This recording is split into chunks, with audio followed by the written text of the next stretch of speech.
Hello, everybody. Hello. We're here at the PlayMariachi podcast at my Nana's house. That'd be a good title change for this PlayMariachi podcast at my Nana's house. There you go. We're not going to play mariachi, are we? Because No, I don't do that anymore. Well, that's just the title of the podcast. See, we talk about mariachi here now. Oh, okay. Yeah, we just talk about it.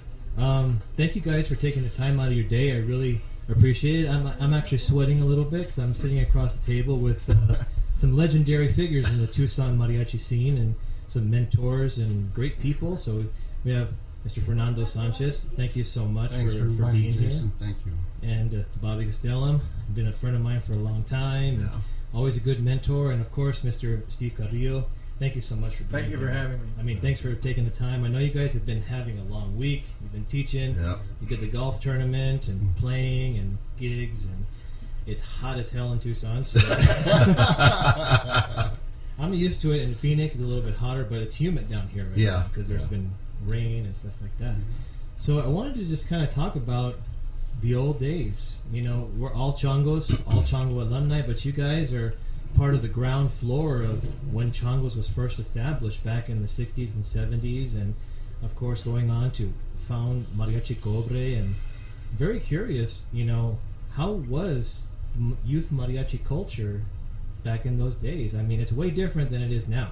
Because right now, from my generation, we had you guys, right? We looked up to you guys. You guys play the Potpourri, Jorge Negrete, and all these amazing arrangements and all this stuff and catalog that we can study and look up to. But you guys didn't necessarily have all of that back in the day. We had records. Yeah. Yeah, they were The old albums. back in the day. Yeah, 33 and the third. Well, I'll comment on one of, like when you said growing up in the 60s playing mariachi. I remember when I was in the Changos, I don't know what was it, 6th grade? I think so. 6th or 7th grade. Back then in the 60s, it was like you were made fun of, at least at the school I went to. If you were a musician? If you were a mariachi. Oh, okay. So specifically a mariachi. Specifically a mariachi. They'd make fun of you because it wasn't a common thing. Now you look at it and it's included in the curriculum. It's a class. They give scholarships now for it. Yeah. Back then it was a extracurricular activity, and I remember I had to hide it sometimes until one time we were in the rodeo parade, Tucson, and the Changos, and we were walking, and I saw a bunch of my classmates. They're like, "What were you dressed up? What were you dressed in?" They didn't know what it was back in the 60s. Yeah. Oh, that's crazy. So that was a big difference because now, since I do teach a lot in some of the conferences, it's so common that it's more common and more popular now than band, orchestra, choir. In certain parts of the country, Oh, yeah. It's like you'll take both classes, but like, are you a symphony? No, I'm a mariachi. Right. I take both, though, Yeah. You'll wear the traje. I was always embarrassed to wear the traje when I was after a gig. It's like, if we're going to play a gig and then we're going to go somewhere, I'm like, let me take a change of clothes. Because the one thing I hate the most is like, do you dance for the Código? I'm like, no, I'm a guitar player. Come on now. Hey, sometimes that was an advantage, though. A few times, yes, it was. For being a dancer? No, for being dressed after a gig and going like to the store or. Yeah, that's true. Watch a baseball game. Fernie and I used to go watch baseball games at High Corbett Field in our trajes after a gig. And we didn't have to pay for tickets. They let you in. Exactly. That was the early Cobre years. That was the early Cobre years. Yeah. So gosh. You guys started in Changuitos, Feos. It wasn't right at the beginning of the 60s, was it? It was your generation in the 70s? No, we were second generation actually, because Randy and Mac, I think David Reese was still with the group back then, and so we did perform with some of the a couple of the originals. All right, but we pretty much were second generation. Okay.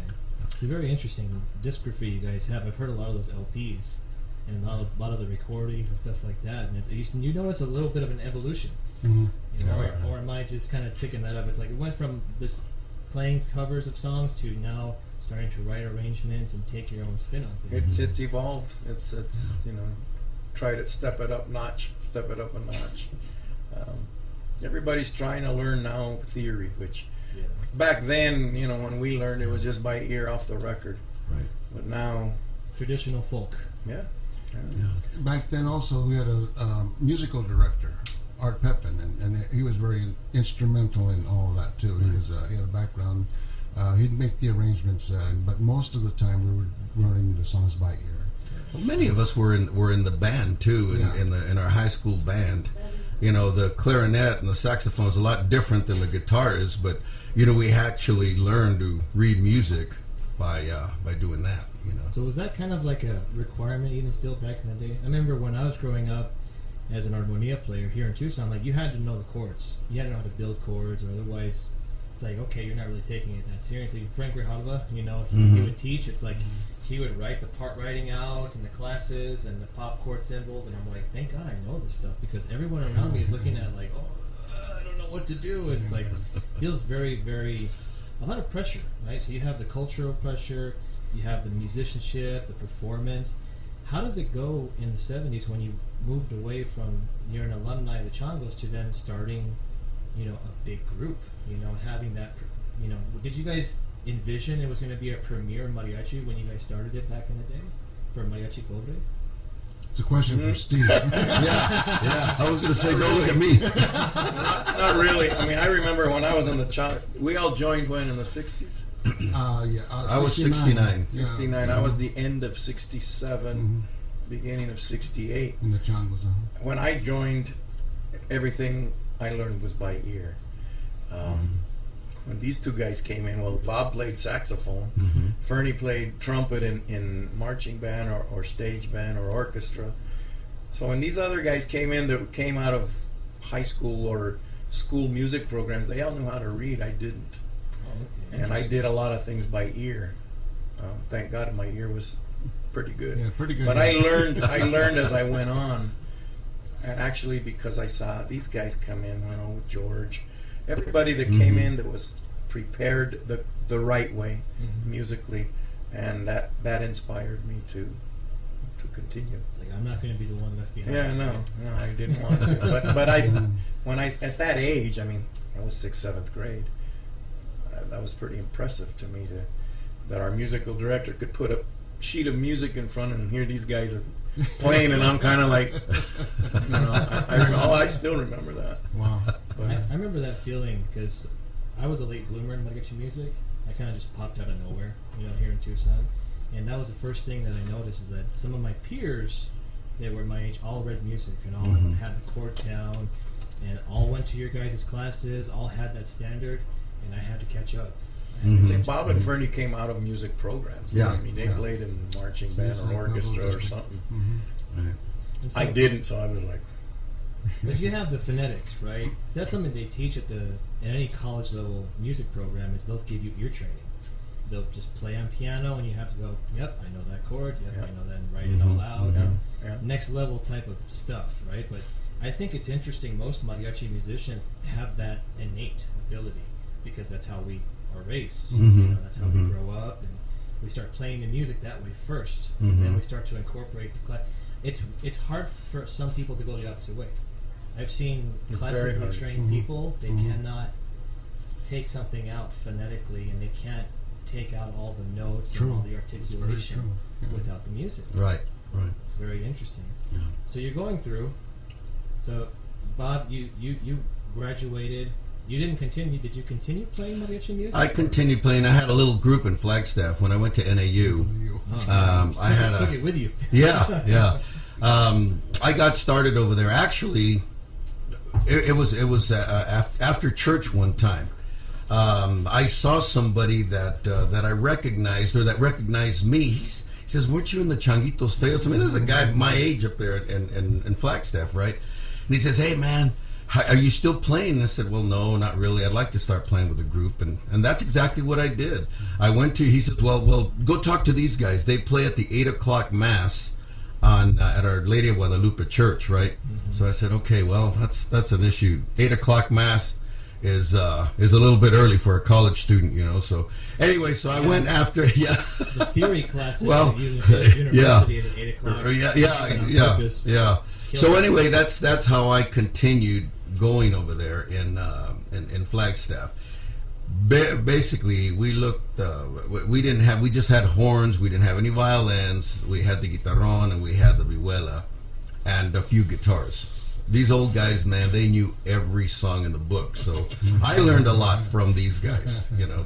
But that's how I continued, and we just basically left it at there. I mean, I filled in with Cobre a couple of times, you know, when I'd come into town. But these guys were already at a different level than I was. You know, I didn't take it as serious as they did. But every time I knew he was in town, I tried to invite him to come play with us. It was fun, you know. Yeah. It was a lot of fun. So you continue on, go become a professional, and that's kind of how I really knew you more than just mariachi. You know, when I went to college, you're always there, good mentor. Fernando's the same way, you know, always encouraging students, you know, and building. But you joined Mariachi Cobre, like you became a professional musician, right? I played with the Cobre 2 years when I was in high school, junior and senior year. Oh man! And then I had to step away from the group for a little while, and I was away from the group for about 4 years, and came back and played another 9 years, so about 11 years in total. And what an experience! It was a lot of fun, a lot of work, a lot of fun. Yeah. So those early days, how did you guys form initially your repertoire and your sets? And because I've seen videos of like playing sones and playing all kinds of cool arrangements and taking things out. And did that kind of start here in Tucson, or was that when you kind of went to Epcot that you started taking out more and expanding more the repertoire? I would say it started here. I mean, it started since we were kids.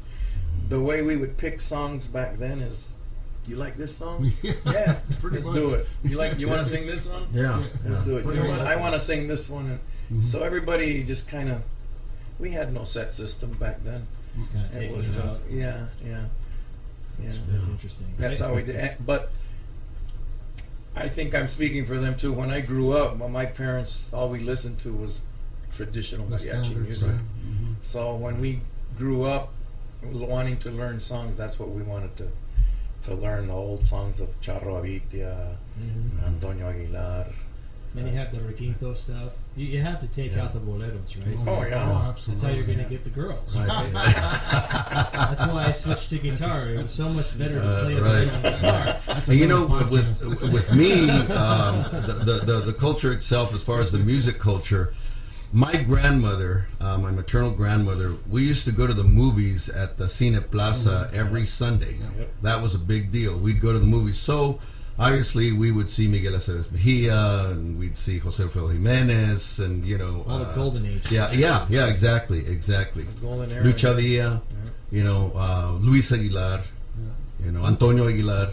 You know, I worry that a lot of that history in the Mexican music and folk music was linked to movies and film. Yeah. There's a big cinema culture, and when I was studying at the university, I didn't even really know all that until I got to that level.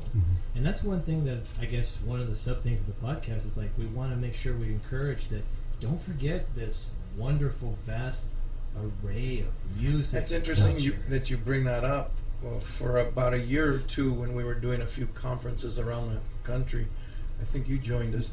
We did the theme was the golden cinema era with Pedro Infante, Jorge Negrete, Lucha Villa, all those different ones, and we did a whole show. And Aida Cuevas was with us, and we did a bunch of movie songs. It was all movies. It was, you're right, the songs that come from all those movies are classics. Oh yeah, big time classics. That's kind of my favorite when I see a really good, solid group perform or record like Te Solté la Rienda, because you only ever hear it in the old phonic recording or the old 8-track recording with Jose Alfredo, and that's awesome. But when you hear like a powerful group, you know, or like Cuando Lloran los Hombres or something like that, when you're singing that, or it's like, it's just, you're sitting there like, okay, I'm just hooked, you know. I can't not listen. And that's one thing that I'm curious about is, so when you go to, you know, do these conferences and start teaching, how do you guys start approaching, you know, being professional, start teaching other youth? Because you went from a youth to starting Mariachi Cobre to touring, and now you guys got involved in the Tucson Mariachi Conference pretty early, is it? I think the Vargas had a little bit to do with that. San Antonio, I think they started that, and Randy and the group 1980, 81. No. Well, you went with the Changos first. I went with the Changos. Yeah, I took the Changos as a chaperone, if you can believe that, in 1979 to the first conference in San Antonio, and the Changos won the competition. And then I came back and I told Randy about it. I said, you know what, this festival's going on. We ought to take Cobre down there. Oh, you were in the group, right? Yes, at the time. And the Vargas So were that the was host group. Yeah, the and teachers. Vargas were the teachers then. And Cobre went in 81, and we won the competition, and that's when we took it, stole it, I shouldn't say that. We took it from San Antonio and brought it to Tucson. And we started it we had a big discussion with Ruben Fuentes and all the guys from Vargas, and they were very interested. Spreading that idea. Spreading the idea. And, you know, as the years went on, for me, I mean, music's been my life, it's been my passion. It's very rewarding. And I look back at when we started, we didn't have anybody to help us or to show us. Now, all these conferences and all these great, talented maestros, why not share it? Why not give back to the kids to keep this art going? Because sadly enough, sometimes I see it dying as well. Yeah, I live in Phoenix, and the culture there is very non-existent. Yeah. And that's probably one of the reasons why I started doing this podcast, because like I grew up here and all these role models and all this culture, and then I go there's nothing. Like some guys like, who's Mariachi Cobre? We were talking, and I'm like, oh my god. Yeah. I'm like, what are you doing? It's like most of them will follow like Mariachi Vargas. I think that's pretty much the standard. And they were in town a few months ago playing, and they sounded just as strong as ever. Yeah. And that was one thing, is that the musicianship I noticed early on about mariachi music is that you can hear a recording and you can see a performance live, and they match, right?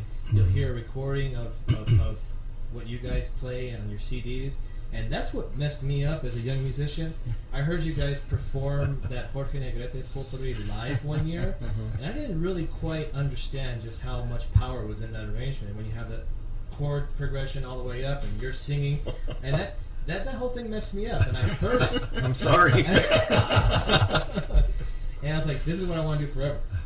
You know, so when you worry about like the culture like diminishing or dying, you know what I mean, and spreading the essence of mariachi music, right?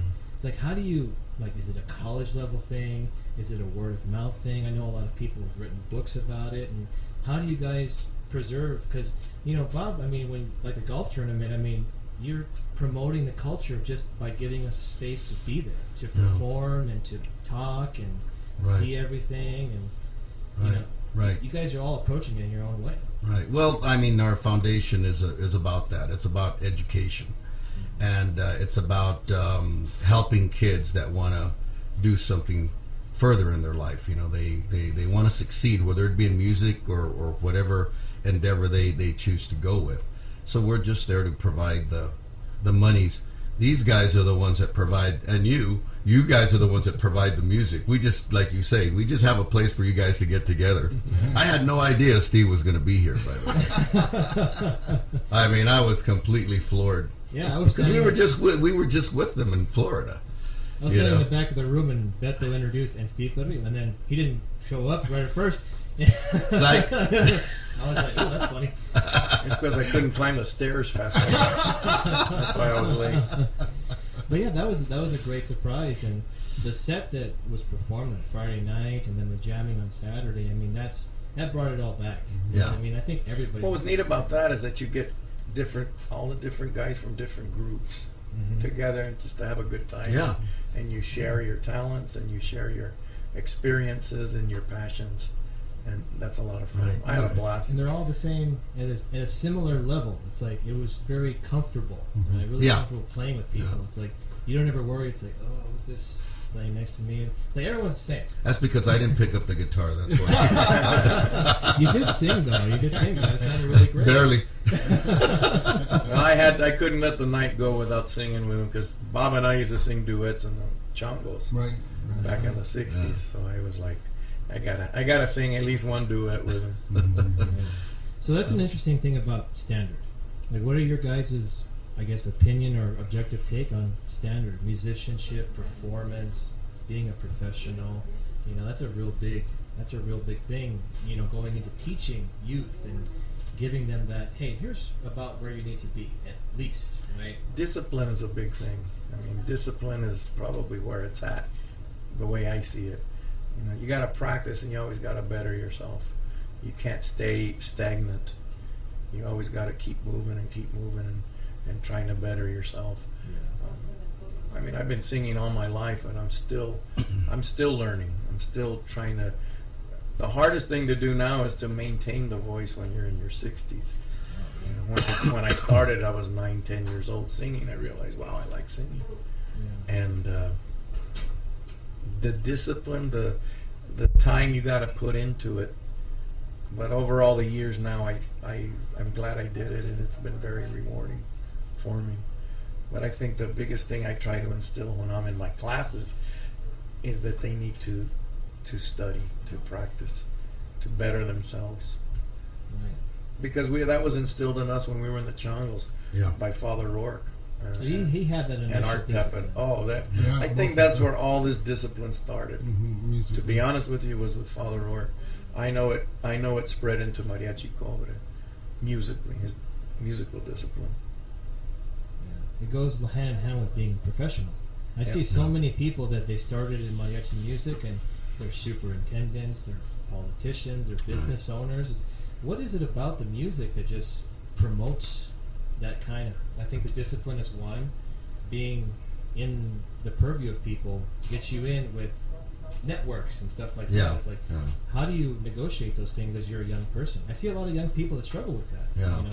Well, I think as for me personally, just being the MC really helped me in my business as far as that goes, because you know I'm trying to talk to people about what it is that we do, and you know when you're 15 years old and you're at the Erie Crown Theater and you've got 10,000 people there and you're supposed to remember what it is that you're talking about, you know, I mean, those are really great times. Yes. And then pretty soon it just became natural, so to speak. Right. You know, I mean, a lot of people would pretty much cower in our in some of the classes when they had to do presentations and stuff like that. So, oh my gosh, that's easy. Yeah. You know, I mean, it's just you're in front of people all the time. Yeah. You know, when you're playing mariachi music. It's like some people's worst fear. Like they'd rather jump off a bridge than have to speak in public. Right. We do that since we're kids. Yeah, exactly. Right. A little bit. So, as you're going, it's a confidence thing. Yeah, I think so. A learning. You know, now that Randy left the group, I'm doing a little bit more speaking, and it's very uncomfortable for me. It's I can sing in front of 15,000, 18,000 people, but to say a word, it's horrible. Yeah. For me, it is. He has the gift of gab. I mean, I remember him when he was our MC, and he would just one of the best MCs the Changos. He'd make it was a comedy hour. Actually, he'd make the people laugh. But it was neat, you know, and we all learned. Yeah. Some of those people are the best at gigs because they'll kill time at a gig. Yeah, start conversing with the crowd. That confidence level is very big. Confidence is a big factor. Right. There's a little bit of danger there where it breeds with ego. That's another thing that we talk about a lot, is just trying to be humble. It's like, remember your roots, remember your Nana's house where you grew up, listening to her play piano and put on those records. And well, Father Rourke, I think, kept a tight rein on that. You couldn't get your ego. He'd have no use for you. You'd be gone if you were. So he would X you out of the evil. Yeah, started getting that way. Oh yeah. So how was he as a musician? He'd nip it. Father Rourke? Yeah, he was a musician, not just being... Father Rourke was a professional jazz musician, piano player. Okay, so yeah, there's that. And probably one of the, still to this day, one of the best piano players I've heard. There's nothing quite like a jazz pianist. Oh, man. Oh, yeah. He knew his chords. He knew everything. What do you think drew him to mariachi music? That's the story, is that his uncle? He did. Father Carrillo, that's an interesting story. So when Father Rourke was ordained, and his first assignment was the cathedral, downtown Tucson, well, my uncle was the pastor, Father Carrillo. Right. And my uncle had probably one of the best mariachi record collections. And actually Randy has that. He ran away with it, huh? Randy, it was left to Randy. But he had some of the best mariachi records. And he would always play it in the rectory. Well, Father Rourke, being a musician, he kept hearing it down the hall, and he went in and he said, "Hey, Joe," because that's what they call my uncle. What's this music you're playing? And so Uncle he'd give him 2-3 records a week, and Father Rourke would listen to it, and the rest was history. Father Rourke fell in love with the music, and then that's when he formed the Changos. Yeah, and that's something about mariachi music. I mean, even if you don't speak Spanish, plenty of people around the world love the music. Right. There's a passion All in it. different cultures, yep. Yeah, like Japanese people, when Tapatio went to Italy and did a concert tour there, they didn't understand that we were even Americans. They thought we were Mexican. And we're like, no, we're Estados Unidos. Yes, Estados Unidos. Yeah, no, we're not Mexican. But we would start singing a cappella, Mañanitas or something, and then go right into a performance. And everybody else are choral singers and choir singers. And they're like, how do you guys sing and play at the same time? And how do you have one section blending with this section? And it's like they have the music ear, but they couldn't quite understand the connections that we were just intuiting, right? And that's an important thing about a mariachi ensemble. It's not just a singer, So bringing all those connections in, like you're a trumpet player, but you guys play multiple instruments, and guitar and brass. And how do you choose what is kind of like your staple instrument? Like for me, it's the guitar and the vihuela. I call the guitar my first love, and I call the vihuela my mistress a little bit. It's kind of a give and take there. But how did you guys know what you were going to love to play as professionals? For me, it was just a trumpet. Herb Alpert was a big influence when I started playing trumpet. And then when my dad brought out Miguel Aceves Mejia's Guapangos de Oro, I heard that trumpet and I said, wow, that's in Don Miguel Martinez, I think it was in that album. But that was a very, very big influence on me for that sound. But I just play the trumpet. Not usually when you're playing in the rhythm section, it seems you learn the whole thing, the whole suite. But for me, in the Changos, I just played guitar in the Changos. But when I went to NAU, I started playing the vihuela, and then our guitarrón player passed away. So I was kind of thrown into that, yeah. But yeah, it's you gravitate to what's the sound. The sound, yeah. Gravitate that way. Now, I mean, as far as Steve goes, do you play fiddle too? Violin? No. Okay, but everything else, it's great to like these guys. They do a show with or they used to do a show with a marimba. All right, and then here's Steve playing guitar up there, and then the next day he's playing horn, and it's really neat. Just like last night. I had never seen Beto play the guitar. He was playing a requinto, which is a fifth higher too. So he was going back and forth between both. Oh, okay. We're kind of laughing at each other. Like, you got it. Yeah, you got it. It was a lot of fun, though, right? It was a lot of fun. Yeah, definitely. Yeah, exactly. When I first started in the Changos, Bob and I played rhythm. I was a guitar player too. How did you go from guitar to trumpet? Well, I went from guitar to guitarrón when Randy left the Changos. Then I played guitarrón for I don't know how many years. Yeah. And then when I left, then we started Cobre.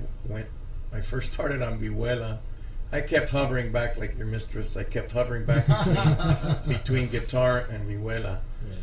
Then, let me see, Cobre was formed in 71. I'm going to say around 74, 75, maybe 76. I can't remember when. That the trumpet players in Cobre, we lost them. Or you little probably correction there. Little All right. correction there. When we were in the Changos, he would do seconds and thirds on the recordings. Oh, okay. Yeah, he was actually playing trumpet at that time. Maybe your junior year, sophomore, That like junior 74. year. Yeah. So we it was me, Philip, and Steve on the recordings for the trumpet section at the last album, Fiesta. Mm-hmm. Was it Fiesta?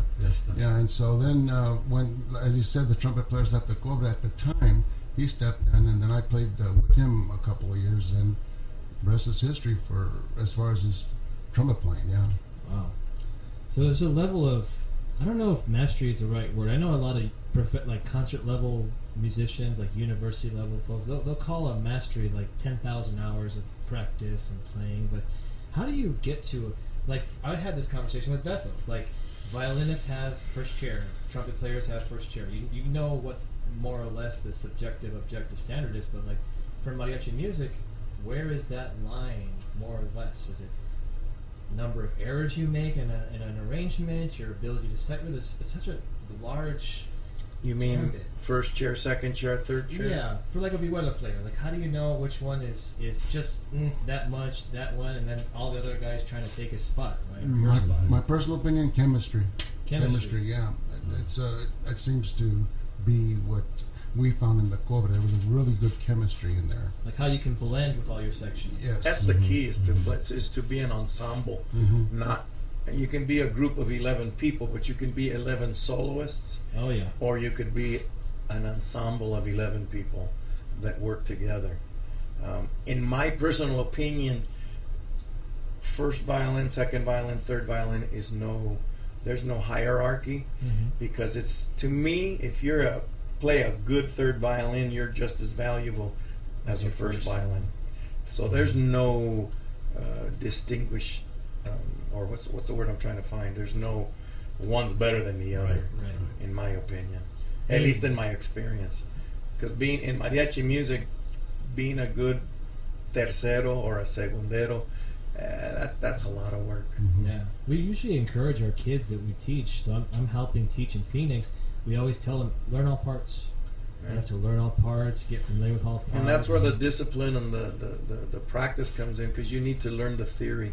You need to understand chords, chord structure, chord progressions. Yeah. Melody is going to be melody, and it's going to be the same. You could play the same melody on different chords, but second and thirds are going to be different depending on what passage you're going through. And then eventually you'll run into parallel motion. And it all starts that to sound funky. A lot of that comes into personal taste. Yeah, it's very You true. know? Some people like jazzy chords. Yeah. Some people always like to end on major sevens. And it's like, your violin section is playing dominant, guys. Maybe we just listen to each other for a second. So how did you start picking up theory? So you started learning phonetically everything, but there was a point I where did it backwards, like you said. I my ear, and I started listening, and I just wanted to start writing. I wanted to learn how to write. And I even looked into it when I was in Florida, but the time I had to put in versus their schedule at Disney, it wouldn't allow. So I kind of taught myself theory and how to write, but I was a pain in the butt to a lot of people as well. I'd ask questions, and I was very fortunate to get a lot of guidance, like from Pepe Martinez, from Jose Hernandez, from Hormiga, Jesus Rodriguez. I just kept asking questions. They always helped me, gave me material to study, do this. And then my best teacher, though, was records. Yep. And listening, and that's the sound I want, and what are they doing here? I would sit down and just analyze things, and I'd copy it, so that I could see it on there and say, okay, and then that kind of helped me to. And then I started teaching myself. I'd get books and I'd study, and I'd kind of put myself through a program. Wow. But on my own, I wish I would have got a structured guidance in school. That structure is it's something else. I mean, most of our guys, like several of the players in Tapatio, they all graduated from the U of A School of Music. Right. That's a rigorous program. I mean, if you don't have discipline going in, they'll be happy to beat it into you, because it's 8 a.m. classes, Monday through Friday, theory, piano, ear training, sight singing, you know, and you'll sit there and dun, dun, dun, dun, and then you just write all the chords out they're playing, and they'll start coming out with the red pens and say, fail, fail, fail. And, you know, that's interesting. You say, you know, you go through a course, say, School of Music, but I remember this one incident in San Antonio when Vargas was playing with a symphony. You were there. Mm-hmm. And this was like one of the first times mariachi had been combined with a symphony. And Pepe did all the charts, or Ruben. And the musical director of the symphony is reviewing the charts, kind of like trying to give him the okay. Right. And he said, this part right here, sir, yeah, I was sitting right there. That doesn't seem like it's going to work. And Pepe just looked at me and goes, trust me, my friend, trust me. And when Vargas played it with a symphony, it was probably the most beautiful sound. But see, that's the thing. In mariachi music, there's a certain way, I think, that is different than any other kind of music. It's a folk music, but there's certain way. Simplicity to me is beautiful. And Pepe did such simple things, but that would clash, that goes against the textbook. It goes against the textbook. Some unfinished chords. Exactly, but it worked so neat. And I remember afterwards, the director came and hugged him and congratulated him. What a beautiful sound! And gave him something new. Oh yeah, gave him a new perspective. Because typically mariachi musicians, like you were saying, there was kind of like, oh, that's not cool. But like in certain levels, you know, the classical guitar is my favorite thing. I'm not a classical guitarist because there's a certain aristocratic nature of classical guitar players, right? There's a little bit of that. Aristocrat. I don't want to say like you could, not everybody, right? But there's a little bit of a level like that's a classical guitar, but you're a folk musician. You're not necessarily on the same level that I am. And it's like it's hard to say, well, mariachi musicians deserve and possess the same amount of respect and dedication and work as in any genre. You know? And so going through... That's sad, though, because they don't. Not everybody? No, because I may be misunderstanding you. When we travel on the symphony circuit, for instance, and we walk onto the stage, the symphony's kind of like, really? They look at you a little funny. Yeah, like, this is what we get that. Tonight. We get that all over the nation. Oh man, because they just don't really know until the show's over, and they're like, "We're best of friends after that." So, but you're right. It's that stereotypical view of, oh well, this is a mariachi. Yeah, this is what we see in the movies. This is the Mexican hat dance and stuff like that. I've been treated like that at gigs, where they'll have you just play in front of a car, or they'll have you play on the side of a house, and you know, and that's always been the mission, say, of Naticano, of Jose, of ourselves, of Vargas, of Ruben, to step it up a notch, show what mariachi can do, show the beauty of mariachi, and mariachi can be the same level or collaborate with some of the finest ensembles, you know, in the world. Yeah. I mean, there's also some subgenres that I've recently come across. Have you guys heard of this metalachi movement? Oh yeah. That was fascinating to me. At first, so then my music degree starts creeping in. Like, that's not. I had that feeling, that arrogant feeling, and I had to just say, no, wait a second. There's two things that I want to hear. I don't want to just hear a guitarrón playing AC/DC, right? I want to hear the pickup going into whatever instrument they're playing, and I want to hear the metal. I want to hear the authentic sound, because metal has a sound. It's grungy. It feels a little dangerous, gagey. And I heard them play, and they're playing through pickups and amps, and like they're getting it. It's like they're capturing that sound. So I was 100% on board. Okay, it's not quite mariachi music, but they're adapting to that genre, and that's what mariachis do. Like, mariachis can play classical arrangements. They can play, you know, there's that Glenn Miller arrangement that, you know, Solomeko has and Jose Hernandez wrote, and they can play any genre. What do you guys think about crossing genres and crossing streams, so to speak, with one genre in mariachi or another? Because sometimes it can come off gimmicky. If it's well done, I like it. Yeah. Like Jose, I totally respect what he's done when he's done all that, and he does it well. Yeah, it sounds authentic. You got the... When I hear groups try it that don't do it well, it's kind of like... It's a little bit of a miss. Yeah. It's a tad of a miss. So for horn playing, what do you think about... Because horn players have Miles Davis. You have all these great classical and jazz horn players. How does that seep into the mariachi world?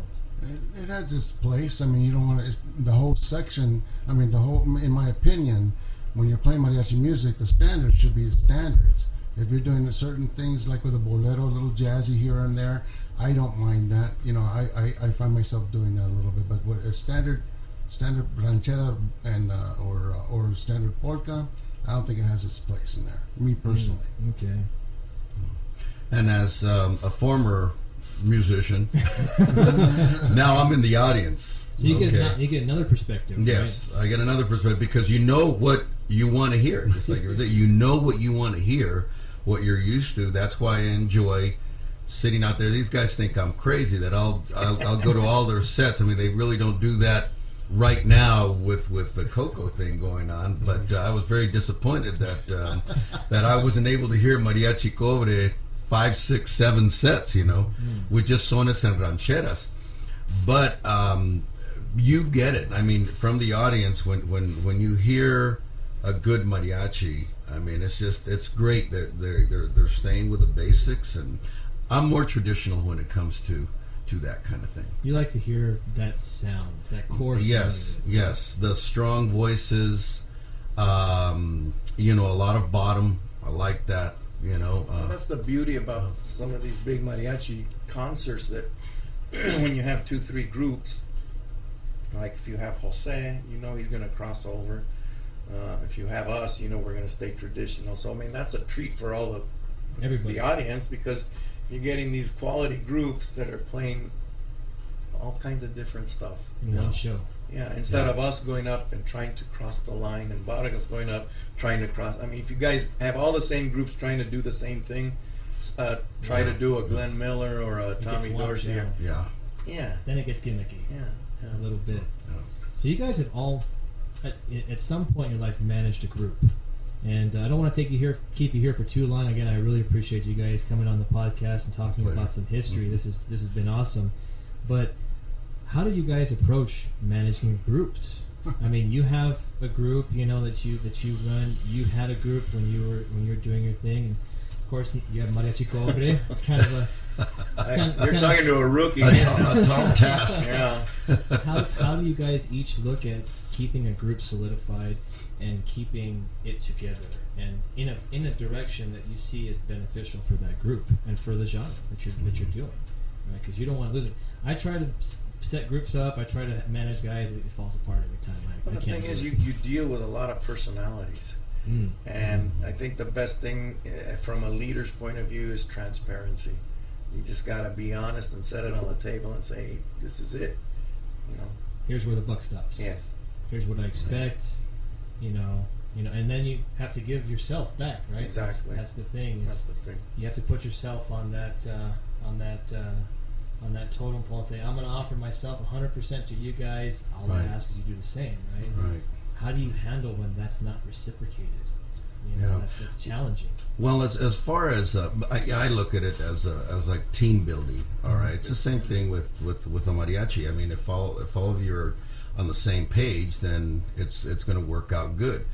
But like Steve says, transparency is real important. You just can't stand up there and not do your job and tell everybody, okay, you need to do this, and this, and you not be the leader. Right. Okay, that's the whole idea. You're not booking the gigs. You're not following up. You're not doing the paperwork and all the hassle. Exactly. Public speaking.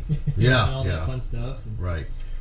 I think respect, treating my guys with respect, I'll get the respect back. Yes. And I think that's a big thing, to have their cooperation. Right now, the chemistry in Mariachi Cobre is probably one of the best it's ever been in its history. It sounds like it too. I see the Coco and the YouTube. I mean, it's all over the internet, and I hear things, and I'm like, man, I could listen to you guys play Marianitas all day at work because it sounds good. Yeah. And for me, from the early years to now, I don't run a group. I play for a guy, but for now, and then we do the standards. For 3 or 4 or 5 people that play together, and I've been playing with them now the last 7-8 years. So and you can mix and match, and it still comes out the same pretty much. And that for me, I think that's unique, and I don't have to run the group, and that's a good thing too. Where it's usually they usually do what it calls for as far as the gig goes. But it's a great once again, I go back to chemistry. Right. And if there's somebody that's not involved or not pulling their weight or whatever, it usually kind of goes to the wayside. What I don't play professionally anymore, not in a professional group, but it's a little less stressful than what Steve has to. It's a business. It's a business because running a group, you put the music. Music has nothing to do with it. You're dealing with personalities. You're dealing with a business. You're dealing with. Right. Well, you're also dealing with a multi-billion-dollar corporation that you happen to be an employee of. That's a big deal. Yeah, I can't imagine. I mean, I work in corporate my whole life. I was defense, and now I'm commercial, and you have to kind of play that ball a little bit. You have to be able to communicate with people that don't know where you're coming from. Mm-hmm. They don't see things from your perspective or your level, and they don't understand how personal it is to you. All they see is that's a bucket. I oversee that bucket, and I have to work with this and work with that. And communication is a big thing, right? Yeah. How you do that. Well, running our foundation and putting these events together. I mean, anymore, it's pretty easy to get the people to participate. What's difficult to us is the planning part of it. Look, are we going to have enough bags for the golfers? Look, what's going to happen on what's the order of the musicians? Who's going to show up, and how many do they have? And maybe little things like wristbands and what's the cost of this going to be, and this. But everybody, the musicians, which I have all the respect in the world for, all right, are the ones that show up and actually do that. I really don't care about playing the golf, but golf. My favorite thing is the music part of it, right? Even though I love, it is. Even though realize that, Bob.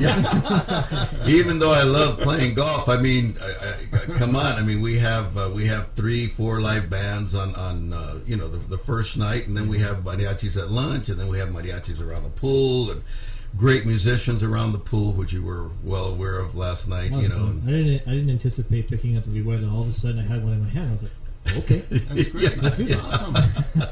Because you got to kind of cycle in and out, right? Right. Like the guys are getting tired. They're singing, they're playing, and it's like, hey, JD, take this. Oh, okay, right. Let's do it. Right. Step up the next guy. That's what was fun. Mm-hmm. I don't do that a lot, because day in, day out at Disney, and so that was fun interacting with a bunch of my old friends, and I enjoyed it. It's like recharge. Mm-hmm. It felt like a recharge for me. Right? Like, I remember why I started doing this in the first place. Exactly. Yeah, right. There you go. Right. But getting back to the corporate again, once again, this is just my opinion, but with the Cobre being there since 1982, they've seen a lot of corporate changes, but they're still there. So it's that gold standard that they brought to Walt Disney for the last 47 years, and then prior to that. But it's for me, from my standpoint, it's neat to see that. 47 years, I think September, right?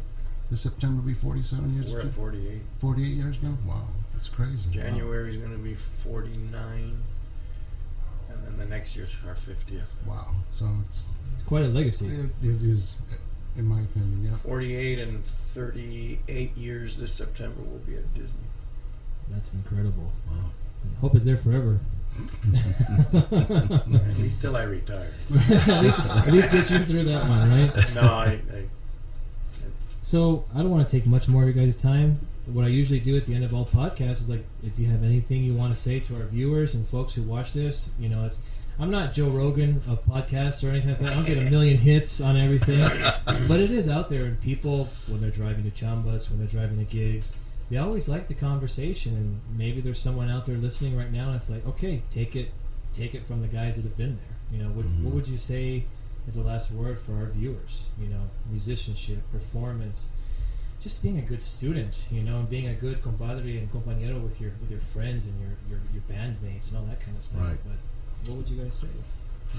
Well, me personally, once again, it's been a part of me since 1969, and for me, it's neat to be able to establish relationships like with Steve and Bobby over 50 years. That's what happens with the music. You create bonds and friendships for a lifetime. Right. And it's hard to believe that it's been over 50 years. It seems like it's gone just like that, but don't tell me that. Yeah. I'm right in the middle of mine. It's been a You're just a baby. wonderful journey, and I think that if somebody allows himself to do this, they'll have that same journey, hopefully. Oh. Yeah.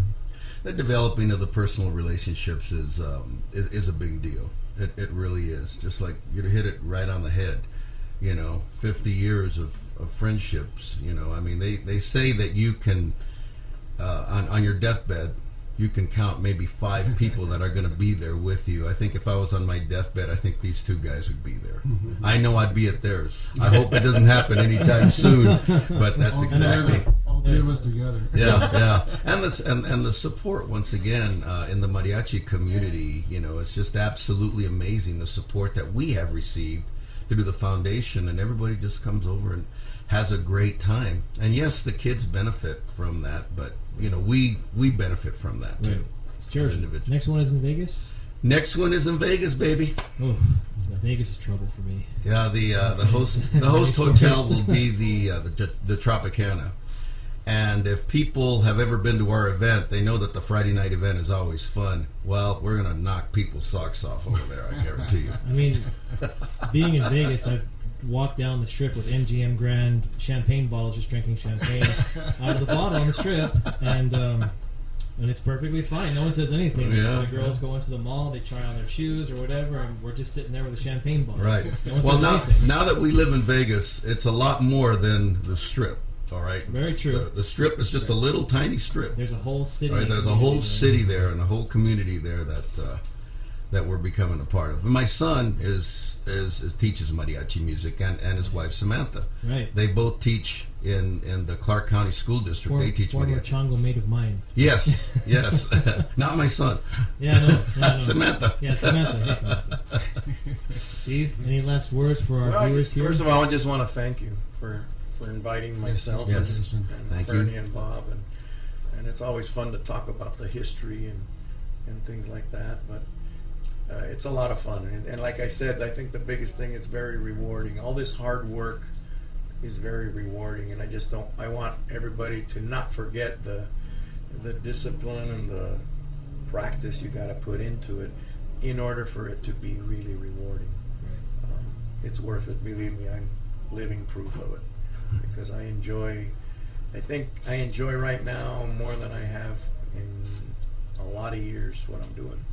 I get to play music every day, and now I get to run Mariachi Cobre, so I can't complain. Yeah, that's pretty awesome. I often sit in my office, I'm like, I could definitely trade sitting in my desk for 8 hours for playing. And I thank my brother for all that, because he set a good high standard, and we just want to continue that.